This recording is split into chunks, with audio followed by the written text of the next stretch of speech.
अब आजकल के तो कुछ नए बाबाओं को प्रवचन का शौक है, तो उनकी जीवन शैली तो ऐसी है कि शराब भी पी लूं, गांजा भी पी लूं, सिगरेट भी पी लूं, हुक्का भी गड़गड़ कर लूं और धर्माचार्य बनकर प्रवचन भी दे दूं स्टेज पर सूट बूट पहनकर। मित्रों नमस्कार, हमारा नाम है हर्ष तिवारी और आध्यात्मिक जगत के इस चैनल रामायण बाय हर्ष तिवारी में हम आप सभी का बहुत बहुत स्वागत करते हैं। मित्रों, आज की चर्चा का जो विषय हमने लिया है वो ये है कि आप लोग आजकल सुनते होंगे कि कुछ लोग बोलते हैं कि अरे राम तो काल्पनिक हैं और रामायण भी काल्पनिक है, दोनों काल्पनिक है। ऐसा अनेक बार आपने YouTube वीडियोस में सुना होगा। और आजकल तो कुछ नए बाबा लोग आ गए हैं जो सूट बूट पहनते हैं, कोट टाई पहनते हैं और वेदों पर, पुराणों पर, उपनिषदों पर बड़े बड़े प्रवचन देते हैं। और वो लोग भरे मंच से घोषणा करते हैं बार बार कि अरे राम तो काल्पनिक है और रामायण भी काल्पनिक है। तो वो ऐसा किस ज्ञान के आधार पर बोल पाते हैं? उनके पास ऐसी कौन सी विशेष सिद्धि है, ज्ञान है, जिसके आधार पर वो ये घोषणा कर पाए कि ना तो राम असली में हुए हैं, ना रामायण ही असली है। रामायण कोई ऐतिहासिक ग्रंथ नहीं है, रामायण तो एक धार्मिक ग्रंथ है, काल्पनिक ग्रंथ है। लोगों को शिक्षा देने के लिए इस ग्रंथ को लिखा गया है, बस ऐसा वो लोग कहते हैं। तो मित्रों, आप लोगों ने एक कहावत सुनी होगी, जैसा कि हमने थंबनेल में एक चित्र दिखाया है, तो उस चित्र को आप दिमाग में रखकर हमारी इस कहावत को सुने कि बड़ी प्रसिद्ध कहावत है कि बंदर क्या जाने अदरक का स्वाद। अब ये कहावत बड़ी सिंपल सी है और बार बार बोली जाती है, किसी अनाड़ी व्यक्ति के विषय में कही जाती है। लेकिन ऐसा क्यों कहा जाता है? क्योंकि बंदर जो होता है जमीन के ऊपर रहने वाला जीव है, पेड़ों पर रहता है, पेड़ों के पत्ते फल फूल खाता है और जमीन में से खोद कर कुछ वो नहीं खाता है। अब चूंकि अदरक जो है वो अदरक तो जमीन के अंदर होता है, उसको गहराई में खोद कर निकालना पड़ता है, तो ये ज्ञान बंदर को नहीं होता है।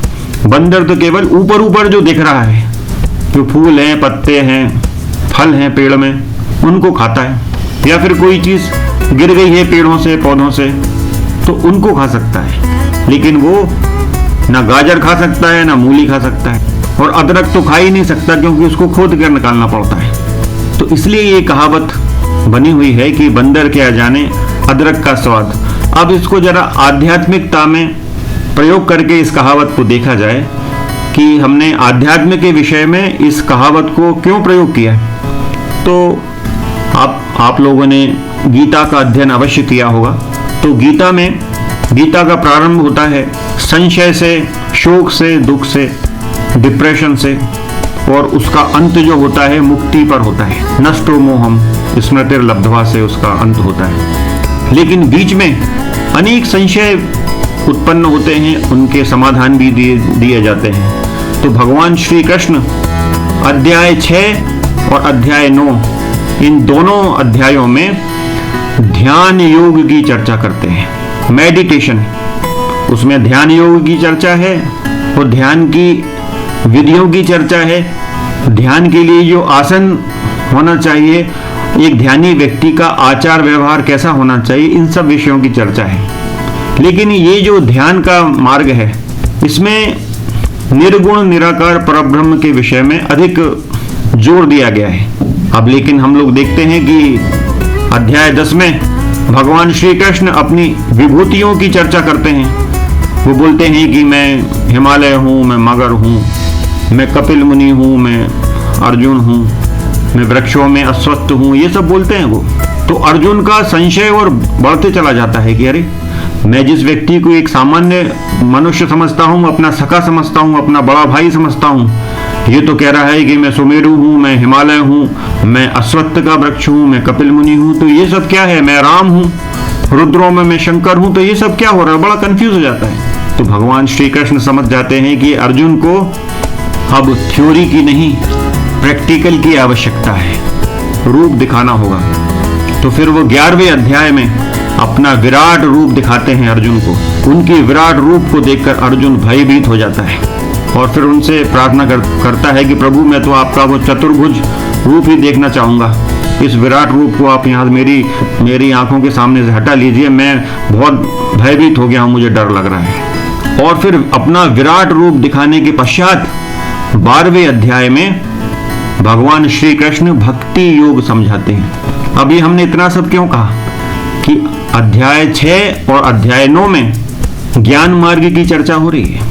ये एक प्रारंभिक अवस्था है साधना की, लेकिन जब एक साधक अपने तपोबल से, अपनी साधना से उस निराकार को सगुण रूप में उपस्थित होने के लिए विवश कर देता है, तब फिर भगवान थोड़ा सा इंट्रोडक्शन अपना 10वें अध्याय में देकर 11वें अध्याय में फिर वो अपना विराट रूप दिखा देते हैं, अपना मौलिक रूप दिखा देते हैं। और उस मौलिक रूप के दर्शन के बाद भक्ति योग का प्रागट्य होता है।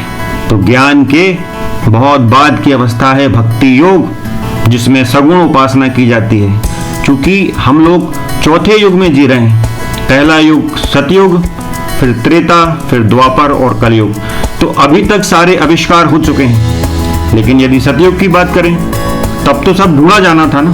तो वेद और उपनिषद जो हैं, वेदांत जो हैं, वो सतयुग की खोज है कि उस समय खोज चल रही थी कि ईश्वर कैसा है, कैसा दिखता है, कैसा व्यवहार करता है। लेकिन धीरे धीरे ऋषियों द्वारा, मुनियों द्वारा ज्ञान के उस उच्चतम तल को स्पर्श कर लिया गया।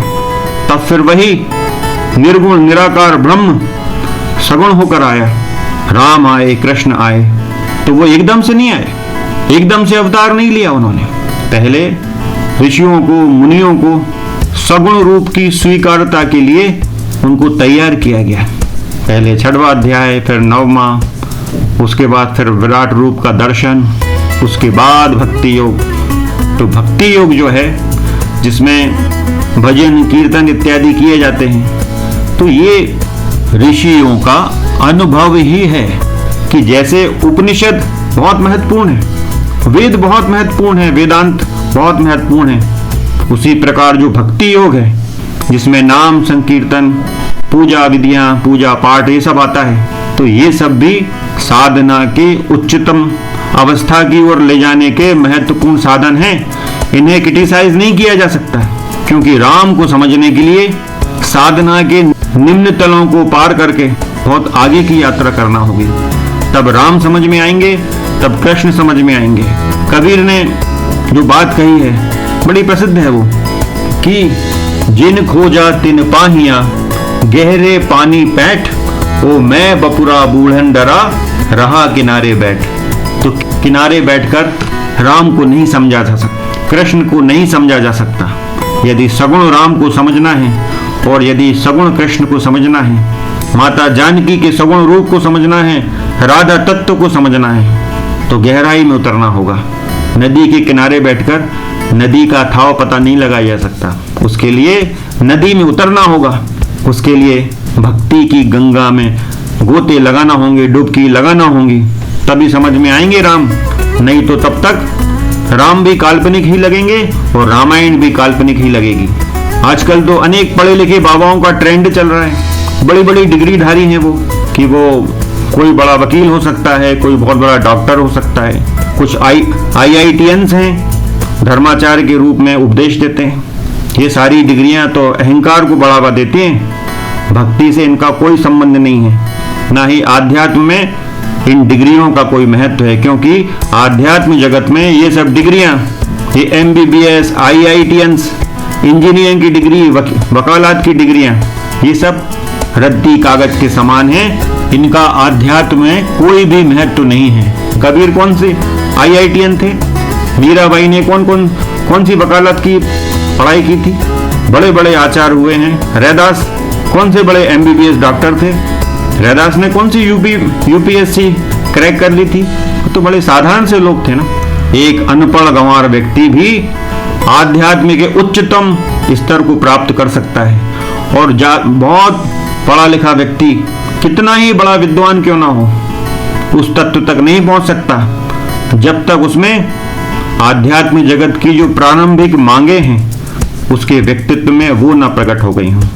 अब आजकल के तो बाबाओं को प्रवचन का शौक है, तो उनकी जीवन शैली तो ऐसी है कि शराब भी पी लूं, गांजा भी पी लूं, सिगरेट भी पी लूं, हुक्का भी गड़गड़ कर लूं और धर्माचार्य बनकर प्रवचन भी दे दूं स्टेज पर सूट बूट पहनकर। तो आध्यात्म जगत में ये सब नहीं चलता है।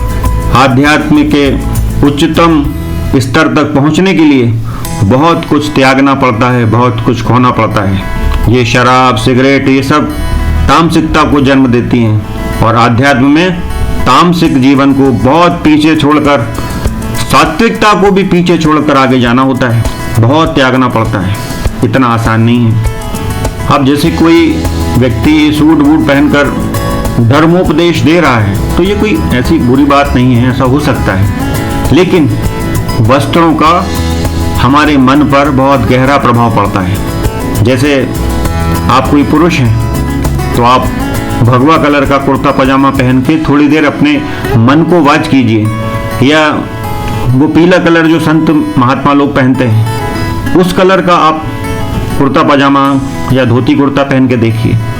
आप सफ़ेद कलर का कुर्ता पजामा पहनकर देखिए, श्वेत वस्त्र पहनकर देखिए और अपने मन में उठ रहे विचारों को गहराई से देखिए, आपको अंतर महसूस होगा।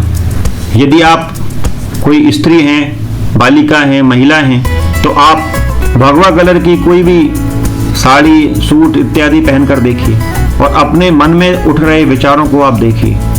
पीले कलर की कोई भी चीज़, वो सूट हो, पीला कलर वो जो संत लोग पहनते हैं, या कोई साड़ी पहनकर देखिए, अपने मनोभावों को पहचानने का प्रयास कीजिए। और फिर जो आधुनिक ड्रेस कही जाती हैं, जैसे कोई व्यक्ति हाफ पैंट पहन ले, ऊपर गोवा वाली टी शर्ट पहन ले और तब उसके मन में जो विचार उठ रहे हैं उनको पढ़ने का प्रयास करें, तो आप देखेंगे कि जब आपने इन मॉडर्न ड्रेसेस को पहना है, आप यदि कोई सूट बूट पहनकर कुछ बात बोल रहे हैं तो आपके मन में जो तत्व आ रहे हैं बातचीत में, तो आपको लगेगा कि आपके मन में अहंकार उत्पन्न हो रहा है। अनेक विकार, सूक्ष्म विकार आपके अंदर आप स्वयं ही पकड़ लेंगे। और वहीं आप सात्विक वस्त्रों को यदि धारण करते हैं तो आपके मन में सात्विकता का भाव प्रकट होगा। तो वस्त्रों का बहुत अधिक महत्व है मनोवैज्ञानिक दृष्टि से यदि देखा जाए।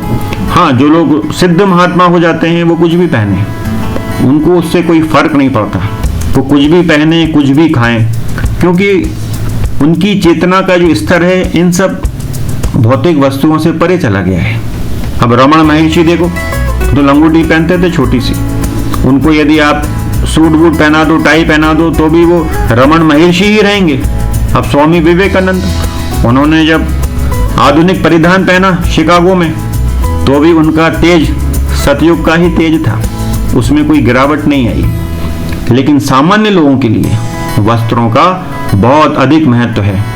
लेकिन यदि कोई अज्ञानी व्यक्ति है या उसको बहुत थोड़ा सा ज्ञान है और वह अति विद्वान बनने का प्रयास करता है तो वो कुछ भी पहने, उसकी वास्तविकता बहुत जल्दी ही समझ में आ जाती है। इसलिए हमने कहा कि बंदर क्या जाने अदरक का स्वाद, क्योंकि जो ऊपर ऊपर फल फूल पौधे दिख रहे हैं इनको नहीं तोड़ के खाना है। जो गहराई में अदरक रूपी आध्यात्मिक रस छिपा हुआ है उसको गहराई से निकाल कर खोद कर लाना है। और उसके लिए प्रारंभ तो ध्यान से ही होगा, आंखें बंद कर कर ही शुरुआत होगी।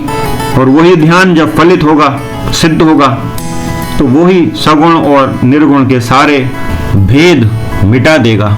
वो सच्चा ज्ञान स्वयं ही प्राप्त हो जाएगा। किसी किताब को पढ़ने से सच्चा ज्ञान नहीं मिल सकता, क्योंकि वो तो मनुष्य के भीतर है। जितना भी ज्ञान है वो मनुष्य के भीतर है, वो इस बाह्य जगत में नहीं प्राप्त किया जा सकता। अब कोई कहता है कि अरे वो बाबा जी तो IITN हैं, वो तो बड़े डॉक्टर रहे हैं, वो तो UPSC सिलेक्टेड हैं। तो भाई IIT करने जब कोई व्यक्ति जाता है तो IIT के कोर्स में क्या वेद पढ़ाए जाते हैं, उपनिषद पढ़ाए जाते हैं, गीता पढ़ाई जाती है। MBBS के कोर्स में क्या रामायण पढ़ाई जाती है, वेद पढ़ाए जाते हैं? नहीं पढ़ाए जाते ना। वहाँ तो सांसारिक विषय ही पढ़ाए जाते हैं और इस संसार को ही तो त्यागना है, क्योंकि ये सारी डिग्रियाँ बड़ी बड़ी डिग्रियां देखने में लगती हैं, ये अहंकार को बढ़ावा देती हैं। और अहंकार को तो सबसे पहले छोड़ना होगा, तभी तो यात्रा आगे बढ़ेगी। तो मित्रों, इस विषय पर आज इतना ही, फिर किसी अन्य विषय पर चर्चा होगी। लेकिन तब तक आप लोगों से यही निवेदन करेंगे, बार बार निवेदन करेंगे कि किसी की डिग्रियों से प्रभावित ना हो, क्योंकि सच्चा आध्यात्मिक ज्ञान इन डिग्रियों का मोहताज नहीं है। एक अनपढ़ गंवार देहाती व्यक्ति भी आध्यात्म के उच्चतम तलों पर पहुंच सकता है, क्योंकि रामकृष्ण परमहंस के पास भी कोई ऐसी IIT टाइप की डिग्री नहीं थी। क्या कोई वहां तक पहुंच सकता है इतनी आसानी से? तो मित्रों, जय सिया राम, जय जय श्री सीताराम।